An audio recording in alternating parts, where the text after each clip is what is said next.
onde a gente vai falar a respeito de leis que teoricamente serviriam para beneficiar a sociedade, mas que na prática, na verdade, prejudicam. A começar por medidas protecionistas, que é algo que nós brasileiros sabemos muito bem o que significam, afinal, nós somos inundados por medidas protecionistas em todo o momento. Os liberais defendem que o mercado tem que ser livre, que o governo não tem que interferir no mercado e não tem que privilegiar nenhum setor. Já aqueles contrários a essa posição, favoráveis ao protecionismo, dizem que os liberais, na verdade, estão favorecendo aos empresários, ao interesse de uma elite. Né?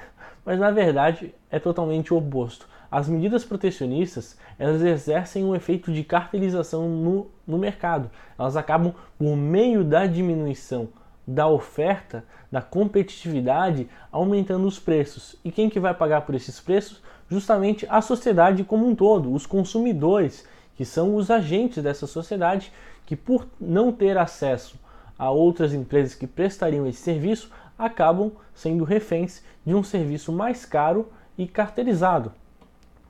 Não somente isso, mas as medidas protecionistas, na verdade, também são uma forma de transferência de renda dessas camadas mais pobres que sustentam as grandes empresas, que por sua vez são protegidas pelas medidas protecionistas e que têm que arcar com essas empresas que, por conta de tudo isso, acabam sendo protegidas. Né? Então a ineficiência é recompensada e a gente tem um grande desestímulo à inovação, à reciclagem de empresas que são deficitárias, são empresas que não atendem os interesses dos consumidores e que, por conta dessas medidas protecionistas, acabam prejudicando o acesso de novas empresas que estariam inovando no mercado e, portanto, trazendo serviços mais eficientes. E a gente também tem que pensar sobre os empregos que são protegidos por essas medidas protecionistas, mas que são protegidos em detrimento de tantos outros empregos que seriam gerados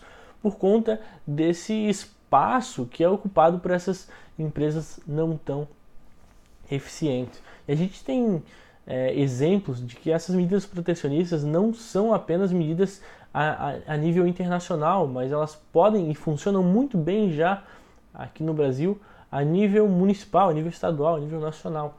Como é, por exemplo, falando a nível nacional, o caso de empresas bancárias. O que um grande banco não quer? Um grande banco não quer, por exemplo, que a agiotagem seja legalizada. Ele não quer ter que competir com talvez o amigo daquele que queria pegar um empréstimo no banco.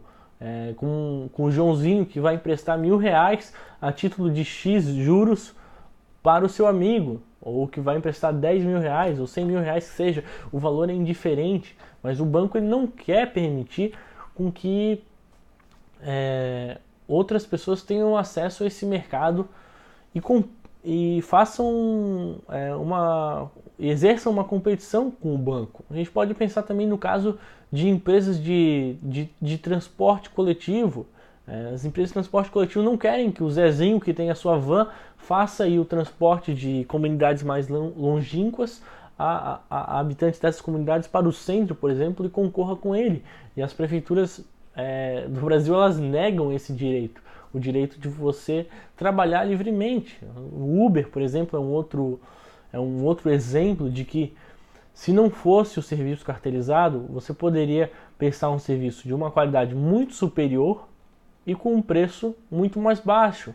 Isso graças à inovação e à concorrência que são tolhidas por conta de medidas protecionistas. A gente também pode pensar, por exemplo, no efeito que essas medidas causam, por exemplo, no comércio de produtos. Né? As grandes lojas varejistas, por exemplo, Casas Bahia, lojas americanas, não querem saber de que camelôs ou vendedores ambulantes possam vender os seus produtos livremente, porque eles estariam concorrendo, evidentemente, com um consumidor que poderia estar comprando com eles. É o mesmo caso de subsídios que o governo dá. Os subsídios, na verdade, eles estão incentivando empresas que não têm capacidade de buscar investimentos na iniciativa privada e que acabam encontrando no poder público um bote de salva-vidas para sua ineficiência. Ora, se aquela atividade fosse vantajosa a ponto de render lucro, a ponto de valer o risco, a iniciativa privada iria fazer o aporte. Então, nós não podemos ser favoráveis a aportes diretos por parte do poder público, que muitas vezes, por meio de programas de financiamento, de estímulo, como eles sempre dão um nomezinho bonitinho, dão um aporte lá de 100 mil a uma empresa de inovação, ou por meio de subsídios indiretos, como é o caso do BNDES, que tira recursos da sociedade como um todo, que no geral vai afetar mais aos mais pobres para financiar os mais ricos. Essas intervenções estatais, elas fomentam a ineficiência, elas são prejudiciais à concorrência, elas freiam a competitividade, elas alimentam essa incompetência por meio de subsídios estatais. Ora, por que um empreendedor que visse naquela atividade um potencial de lucro não iria investir nela? Ou porque essa atividade não daria lucro, ou porque esse lucro não vale o risco. Ora, se não vale o risco, por que o governo tem que assumir isso? Por que o governo tem que assumir o fomento de uma atividade que tem tudo para ser deficitária? Ora, se ela não tivesse tudo para ser deficitária, os empreendedores mesmos iriam assumir os riscos e iriam participar das atividades.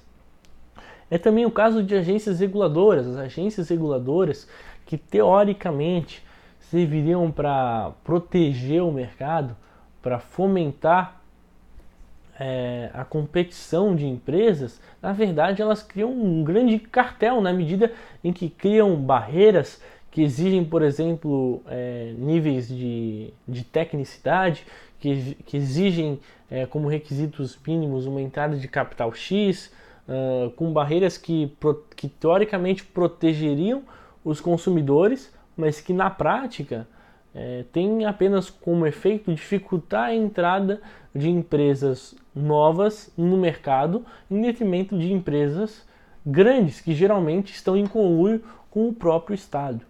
E assim como esses exemplos, a gente tem muitos outros exemplos de como o governo, na verdade, está fomentando a ineficiência. O orçamento do Ministério da Educação, por exemplo, quase 80%, cerca de 80% dele é destinado ao ensino superior. E se a gente for pensar nisso, isso na verdade está criando uma grande lacuna entre as pessoas mais pobres para acessar esse ensino superior. Uma vez que os integrantes da sociedade brasileira, cerca de 70% dele são de baixa renda. Da sociedade brasileira, 72% da população são pessoas de baixa renda. Mas aqueles que atingem o ensino superior constituem apenas 8,8% da população. Aqueles que atingem o ensino superior e que são de baixa renda são apenas 8,8% de baixa renda. Então, o governo, ele, de novo, a fim de estimular a educação superior, a fim de prover educação superior para mais pessoas, ele faz isso em detrimento dos mais pobres, que não têm acesso a essa educação superior, justamente por também não terem uma educação de qualidade. Uma educação de qualidade nas fases iniciais, na educação básica, no ensino fundamental e no ensino médio. Quem tem no ensino médio e sem uma educação de qualidade nessas fases, eles não conseguem acessar o ensino superior, que é justamente, de novo, onde o Estado investe a maior parte dos seus recursos. A gente também tem como exemplo, por exemplo, as leis trabalhistas. Ora, a gente sabe que as leis trabalhistas, na verdade, na prática, só prejudicam o empregado, e o governo vende as leis trabalhistas como sendo direitos, conquistas dos trabalhadores. Mas a verdade é que no Brasil hoje, um empregado que receba um salário, por exemplo, de R$2.000, ele custa cerca de mais R$2.000 só para o patrão, e não vê esse dinheiro direto na conta dele. A verdade é que ele vê muito pouco desse dinheiro para ele, que é diluído em previdência, FGTS, encargos trabalhistas das mais variadas formas, 13º, férias. Aliás, o 13º, que é muito defendido aqui no Brasil, na verdade, é uma pizza de 12 fatias dividida em 13. O custo para o empregado, o salário do empregado, ele não aumenta, ele só é dividido em 13 partes. Né? Não é um direito, é só não é um direito real, é só uma forma de governo dizer que está te dando alguma coisa, enganando o trabalhador que, na prática, teria esse dinheiro recebido no início do ano, mas que por conta do 13º só vai receber lá no final. E aí acaba perdendo em juros, acaba perdendo na sua própria liberdade de exercer esse direito que lhe é tolhida. Voltando ainda nessa seara, você tem um salário mínimo que impede que pessoas que não são tão eficientes sejam contratadas por um salário menor do que a legislação obriga. Evidentemente que o mercado ele vai acabar contratando ou disponibilizando trabalho para essas pessoas no mercado informal, mas isso acaba gerando insegurança jurídica, acaba gerando uma série de desconfortos para o empreendedor que também é repassado para o empregado no final das contas. E ainda, voltando a todo esse custo de encargo, aquilo que o trabalhador deixa de receber por conta do governo, você tem ali, por exemplo, um trabalhador que recebe R$2.000. Os encargos trabalhistas, que no geral são de cerca de 100% o salário do trabalhador, fazem com que o custo dele, ou seja, o salário que o patrão reserva para ele, o dinheiro que o patrão reserva para esse empregador de R$2.000, custe R$4.000. E se a gente for pensar ainda que desses R$2.000 que ele de fato recebe em suas mãos, ele ainda tem que pagar impostos para o governo, os impostos hoje no Brasil, que comem cerca de 42% da renda da população, esse empreendedor que ganha R$2.000, que custa R$4.000 para o patrão e que recebe esses R$2.000 na mão dele, no final das contas, se a gente for descontar os impostos, o valor real de compra, de poder de compra desse trabalhador vai ficar em cerca de R$1.200, mais ou menos R$1.200.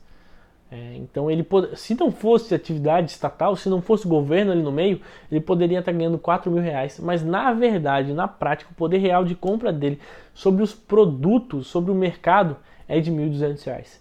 E a gente nem vai fazer aquela extensãozinha de como a economia não seria fomentada se as pessoas simplesmente dobrassem, triplicassem, quadruplicassem os seus salários, que seria o que aconteceria se nós não tivéssemos esses encargos trabalhistas e se a gente não tivesse o governo, por exemplo, cobrando impostos das pessoas. Bom, pessoal, foi um resumo básico de só alguns insights que a gente pode pensar a respeito de como o governo, na verdade, prejudica quando ele diz beneficiar as pessoas. Por hoje é isso. Até mais.